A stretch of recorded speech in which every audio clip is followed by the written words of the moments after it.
Hi everyone and welcome. I'm Nicolette Lazarus, founder of Womanship, and this is another in our little series of live conversations leading up to the Connected Health Weekend this September.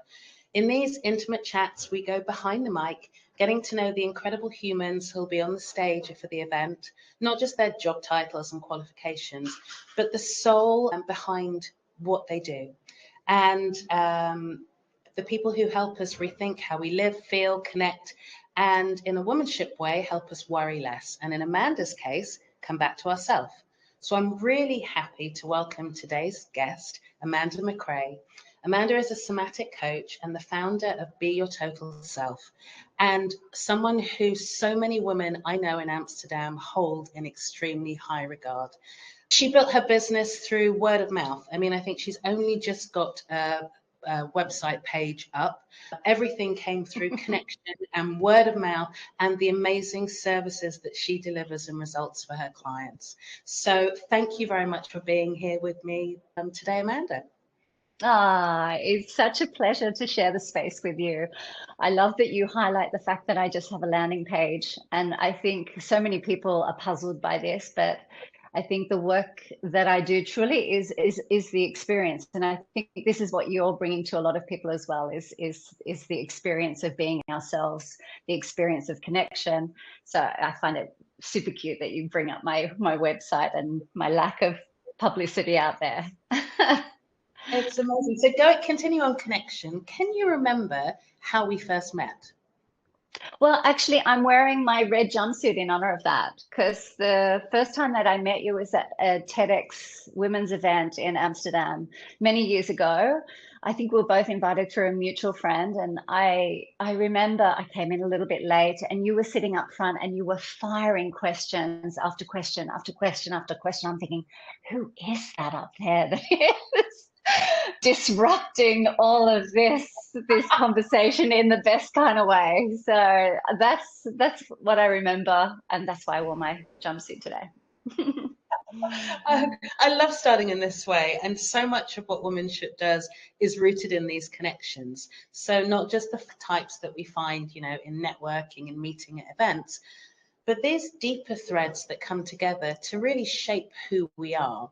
And as connections, also the way that you've built your entire business, I'd love to hear more about your story. So Mm. I love this question. It's one that's becoming, I think, my trademark because it really gets to know people. But what's made you the woman that you are today? I knew you were going to ask this question, and I was thinking, how am I going to answer it in such a short period of time? Because there's so many parts. Of course, there is the young athlete in me that grew up in Sydney, Australia. There is the mum. I have a 23-year-old son and a 21-year-old daughter that live abroad. There's the expat in me. There is the daughter. There's the executive producer, there is the somatic coach today, but they're all of these different parts. But if I really think about what really I think was a turning point, or at least turned me inwards to really sort of connect with a part of myself that today I really lead with, was the loss of my sister. I was living in Los Angeles and with my young kids then, and unexpectedly my sister, who was living in Sydney at the time, passed away. So it's an unbelievable story. Like, even as I feel it now, I still feel the intensity of that time, of course. And with that intensity, I really think when we experience loss like this, we have an opportunity to really form it into a way of being. So I think she gives me it was the worst time, and actually the goldest gift of all. That's such a beautiful way to talk about it as a gift and how you've processed it. So what did that change and that event enable in your life? What did it make you change from and to, or how did it make you see your life differently? I think it just woke up something that was already inside of me. Like, the somatic coach was also the executive producer. She was also the athlete. She was also the mum. I think it just gave me permission to choose to do what it was that I really wanted to do. So I started studying the work. I was actually out of a place in Berlin, so Aussie living in Los Angeles, studying, traveling to Berlin to study. It made no sense at all from my mind, but every sense from all the cells in my body that were just saying, this is your path. This is the way forward for you. And I look back on that time and I think, yeah, a lot of people said it was really courageous, but I didn't feel like I had to be brave to be it. I think it was really coming from me. I love that side of listening to the body. And I know with what I'm doing with womanship, it's just this feeling of, I need to do this, and it's coming from within. Yeah. So I know a lot of your work involves listening to the body. For those people who aren't aware of what somatic work is, can you explain it and what it means and how you work and what it does? Well, I think there's a lot of somatic coaches or practitioners or somatic yoga. There's a lot of different ways to actually fall under this umbrella. But my approach, my business is actually called Total Self. So for me, what is really important is that I sort of map out somebody's life and I can do that in a very short time with the body as my focus. So we look at history, we look at the belief systems, we look at the emotional charge, the current situation, the historic pieces, and often the symptom that is in the body or the expression that is going on. And then with that sort of understanding, we then sort of move it to the body and create the change in the physical pattern that is linked to these things that we've just sort of mapped out and understood. How does that actually work? I mean, for example, I know that I came and had an amazing session with you, and one of the things that we spoke, one of the things I was nervous about was coming to a session and not really having anything I thought that I needed to talk about, and thinking, my God, how deep are we going to go? What are we going to talk about? But one of the things that I guess shocked me was you starting with my feet. I don't always start with the feet, but for me, the feet, if you think about how we stand on our feet, it's carrying all of this body above it. So often the feet can be just a map for me to sort of see where the body is maybe limiting itself from its full expression. But we can do the same by just looking at somebody's physical body, or even just asking questions, not necessarily what I see with my eyes, but also what we sense and perceive alongside of each other when we feel into our shoulder or into our jaw or into the back of the neck. There's a lot that the body is telling us all of the time. So with the right kind of questions and the right kind of inquiry, we can get to something really rapidly that is quite deep, because these beautiful bodies of ours have kept score, and they're wired to survive. They're wired for emotional connection. So there's a lot of patterning there that if we just sort of open the door of the pattern, we can access a great deal of ourselves. There seems to be a bit of a disconnection between women and how we're feeling, especially in midlife. Is that something you see in your work? Women and how we're feeling. What do you mean by that? The disconnect between? Just disconnected from what's going on around us. I think we feel there's a mind-body disconnect, maybe. Yeah. Okay, I better understand now. So I think what sometimes happens is it feels like confusion, like with our aging bodies, like they are feeling different things. There's different signals, there's different sensations, and our way of coping with it. So whether it is an emotional sensation or a physical sensation, our coping mechanisms that we learnt from a very young time and place start to kick in. So often we will disassociate, often we will run over the top of, often we will avoid. So times what the first thing is that I would be teaching somebody that it's experiencing this disconnect is actually just to connect, to feel what is, to notice what is. And then from there, we can sort of make some very different decisions, and generally more empowered decisions in how we meet ourselves. So what do you wish women knew more about or trusted more about their bodies and I guess their own inner selves or inner voice? Well, I think for women, I think biologically we are maternal. and so we are naturally drawn to the external world. So I think what I would wish is that we knew how to feel what we feel alongside of the other. So this is something that often is a fundamental lesson that I'm teaching men and women, by the way. Yeah, it's not just our maternal instinct, it is our sensitive nature as humans. So, but what I would really wish is that we could really trust what we feel alongside of what is going on. Life is unpredictable. People are untrustworthy. We walk into unsafe environments. But if we can really embody trust of self, then I think how we move is from a place where we don't suffer. I think it's really interesting how often we do have this feeling of almost gut feel of internal knowing. And as women, I think we have it very strongly, but often we disregard it because we don't trust ourselves. I guess by knowing our own, trusting that is the strongest inner guide, I think, that I've found. Yeah, I think this is what I was referring to, that in my grief process, it took me inwards. I had nothing, I couldn't go outside. I had to go deep towards myself and really feel this desire to wanting to help a lot of people. Like I kept minimizing that. It was all that whisper was always there, but I just never really gave it a lot of space alongside of my busy life as the working mom and as the producer that was looking to create and build a business. So I think often we just need to be able to give ourselves that permission to go inwards. And I would really hope that we don't have to have the crisis that generally leads people to that, but actually we can choose for it. And it is that sort of permission of self-care and wanting to further understand ourselves that I think we can so often be missing in our busy lives. Actually, what is it that we need and we want as an individual?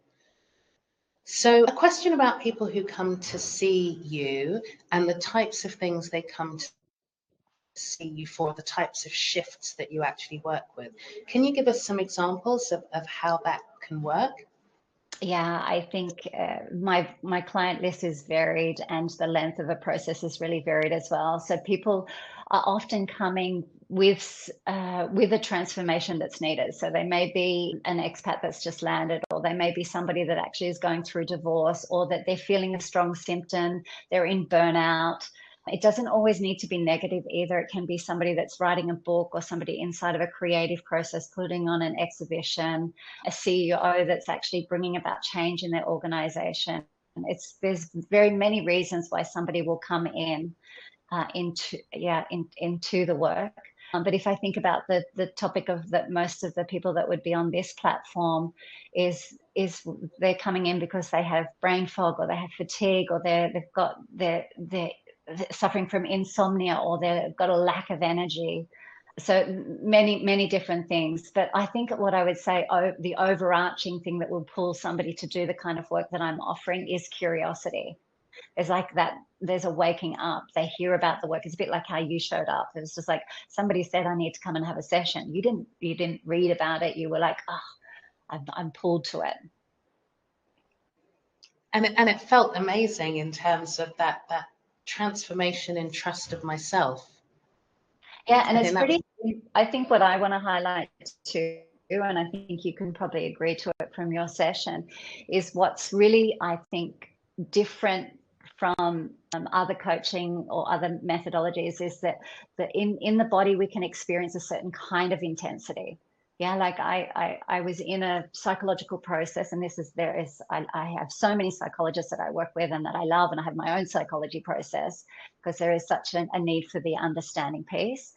But I was really stuck in my grief process, unable to feel the intensity of that loss, or the intensity of how to move forward without it. And then from the body, what we can do is we can actually allow ourselves to have all of that past, present, and the future in the sensations. So you were talking about working with other practitioners such as psychologists. How does that work in a process of helping move people forward? And why do you think this sort of connected approach to health is actually really important? Yeah, I think for me, it makes my job easier, actually, in many ways. If somebody comes informed, we don't have to do the unpacking so much. We can get to the belief system very quickly and then interrupt it through the body. So I love having an informed client, but of course, in saying that, also many times people come without the full understanding of what they're carrying in their bodies. I also think there's always something really beautiful about being collectively held, like that my door offers something, and the acupuncturist or the psychologist or the chiropractor has another way of maybe meeting this same thing. So I love the idea of collective holding. So when you see people coming to you, whether they've had this sort of previous experience and start to understand themselves, or they're seeing you for new, what does the body tell you that you pass to them? What sort of signs does the body give from your somatic wisdom perspective? That's such a good question. I think it's a lot of things, but what I'm looking for is how the body is limiting itself from being itself. Yeah, so often it would be very easy for all of the listeners to we all know where we carry our stress. Yeah, it might be in our jaw or in our shoulders, or maybe we are holding it in our bellies, or maybe we really contract our upper thighs or our ass. These areas are the areas that are holding, let's say, an expression of fear or a resistance or an effort that is not really so necessarily permanently in that constant place of doing. So what I see is that contraction is actually limiting the individual from having access to more of themselves. Like when you said before, you could have actually been at another location, but actually you took on today's meeting where you were, beautifully where you are. What I saw was actually you had the option to be able to see that this was possible. If you were in a really contracted state, you would have just got on the bike and ran to your next place. So I think that's what I'm looking for is how is the body, how is this individual body in front of me limiting itself from being itself? And then that's where the teaching happens. And because the teaching is interesting, I think, because it's a somatic, you're coaching people, and it's using the coaching side as well that I think helps achieve amazing results. So how does that work in terms of then, is it communicating with people where you see the tension, or how does the coaching work within the somatic field? Yeah, I love the coaching aspect of it, actually, because for me, that's where that empowered piece comes from. I'm not massaging or manipulating anyone's muscles. I'm just coaching them to attune to what is. And then, and often I will use my hands for them to really sort of connect with, or use their own hands to really connect with what's happening. And then I coach them into what the option is that they don't see, because this contraction is coming from an old fear story or an existing fear story. It doesn't know that it can let go many times. So it needs to be coached, it needs to be loved, it needs to be nurtured, it needs to be given the invitation to sort of to unwind.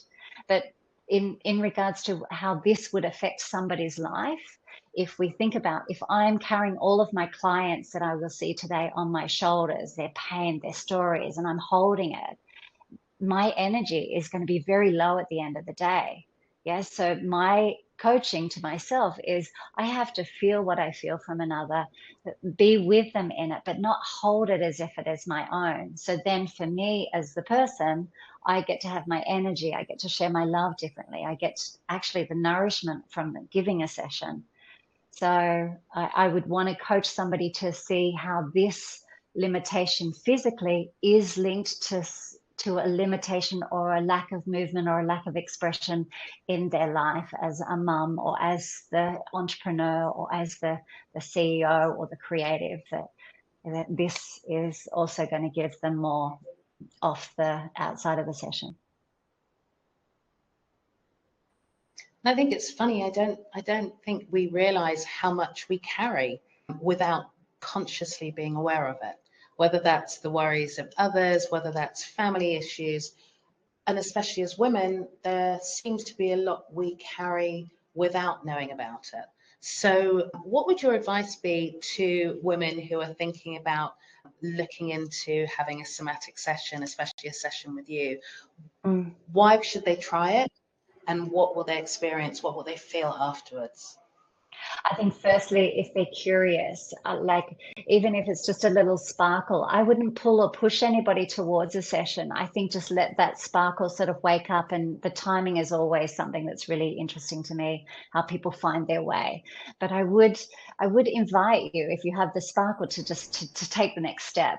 As far as like what somebody will experience, it's totally unique. A big reason why I don't have the website is because the experience that you had, or that my clients this morning had, the ones that I will see this afternoon, it is uniquely them that is actually that what has been limited, and then what is actually then experienced. So some people will feel really relaxed, others will feel really focused, some people will get really creative with all their ideas, some will actually, want to be woken up in many different ways. So that experience is something I wouldn't want to limit to say that you will have one thing or another, other than that you will have more of yourself. I think that idea of it being so individual and giving each individual what they need is so powerful. And you are going to be taking to the stage at our Connected Health Weekend in September. So without giving too much away, can you give a little insight or an indication of what you'll be talking about, or what made you say yes? Well, I said yes for you, actually. I just wanted to support you with whatever it is, wherever you go. If I will always say yes, and that's not me stepping over my boundary. That's me just really standing with somebody else that just really wants to bring work into the world that makes a difference to people. And I feel your heart every time I see you. I know it's coming from the most purest place. So that is why I said yes. As far as like what I will be teaching, I think for me, whether it is one-on-one, or whether it is in a group, or whether it is where I'm sharing the story, what I really want to do is just empower the individual to feel like they can get into the driver's seat of what is actually going on. So for me, I would be focused on sharing tools and stories that actually wake up the part of themselves that maybe has been suppressed or let go of, or is hiding, or that maybe just needs to relearn or unlearn something. So I think the lens would be just empowering the individual to know that they can make the choice and the change. I love that. Thank you so much for your support. I really do, appreciate it. And I've just been a huge fan of yours since, the moment that we met. You've also expanded now into teaching. Is that something that you always did? Or is this something that is sort of the next stage in your journey in terms of sharing your wisdom and sort of spreading the message broader? I think most people just know me as the one-on-one coach, or I do partnership sessions as well. Like they know me from this space where I work. But I have a bunch of workshops like burnout prevention, self-leadership, embodied leadership. I work with a lot of different coaches. So all of that stuff is existing alongside of my practice. And it's happened very organically. I mentor a lot of practitioners and psychologists. And in September, I will start actually teaching. I don't want to say that it's my own methodology, but really like teaching, teaching what it is that I know to people that are curious to learn it in the lens of sharing it on. So yeah, so that happens from September. That's amazing. I love that the willingness to share what you know to help other people.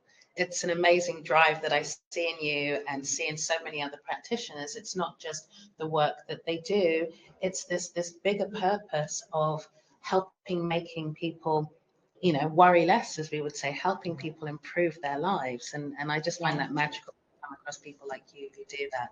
So if people are interested in finding out more about what you do, how can they find you? Or is it just, as I think a lot of people do, hear the amazing stories that people tell about you and the changes that they've made, and take that risk and just book an appointment? Yeah, so you can, my company is Be Your Total Self. I have the Instagram and I'm on LinkedIn, and I have my landing page that you can find me there. You can find me obviously on your platform as well. But what I would also like to say is that there is like when I first started, there was only a handful of practitioners actually in the Netherlands when I arrived here. There's now a broader group of practitioners that all offer different, let's say, not necessarily just different approaches, but they're different personalities. So I can also put people in contact with other practitioners as well if I don't make sense to them, but for them just to at least know that there is options. So reach out to me on one of these channels, and I will see how I can support people to sort of experiencing the work. And I think that generosity really speaks to who you are as a person, but also to the fact that everybody needs something individual, and the practitioner or the approach that's right for me is not going to be right for anybody else. And I really, really do encourage women, and that's part of what the weekend is about, and choose the routes that are right for you and mapping your own individual journey. So I think that's really important. So what does a day look like, just before we finish up, what does a day look like for you in terms of a normal work day? So one of my innate capacities is I have a lot of energy just naturally if I'm in that place of effortlessness. So I do see a lot of clients. I feel a bit shy sort of sharing it. So I start at 8:30, I finish at 5:30, and I'm back to back with clients on that. Fridays is my days that I do workshops and I do collaborations and I do some of the strategic thinking. But sort of Monday to Thursday, I'm here at the practice at Room of Ideas, and I just see as many people as I can. I find it very hard to also not fill the 5:30 slot if somebody is actually in need. But yeah, so a day to day, I'm with beautiful individuals back to back, teaching them, learning with them, sharing with them what I know and what it is that I see, and encouraging them to feel into what that brings them.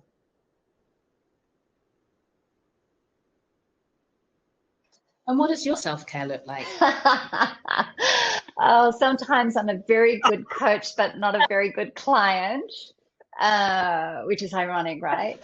But self-care for me is actually practicing what I preach, really attuning to myself.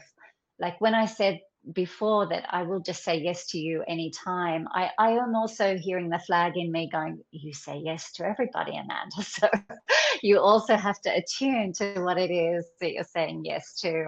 And we could talk for hours about boundaries. And for me, boundaries is not the yes or the no, of course. It's about how I would negotiate for myself alongside of my desire to help you and my desire to also rest or to play or whatever it is. So I think self-care for me is really attuning. Yeah. I love that. I hear that from so many practitioners, and even myself. I know that I can give great advice, but I don't necessarily always take it. And I'm starting to listen to that voice that says, "Come on, Nick, the advice you give everyone else, you've got to take." So I could continue this conversation forever and go even deeper into these areas, but this is just a little taster of the wonderful Amanda MacRae. And she will be joining us in September with many other guides, practitioners, doctors, so that you can get a better understanding of what's out there to help you in your connected health journey. There's still some early bird tickets available if you sign up to the Womanship platform, and we hope to see you there. Amanda, thank you so much for your energy, your wisdom, and the beautiful softness and allowance that you bring to every space. Thank you so much. Thank you. So grateful for you. Mwah.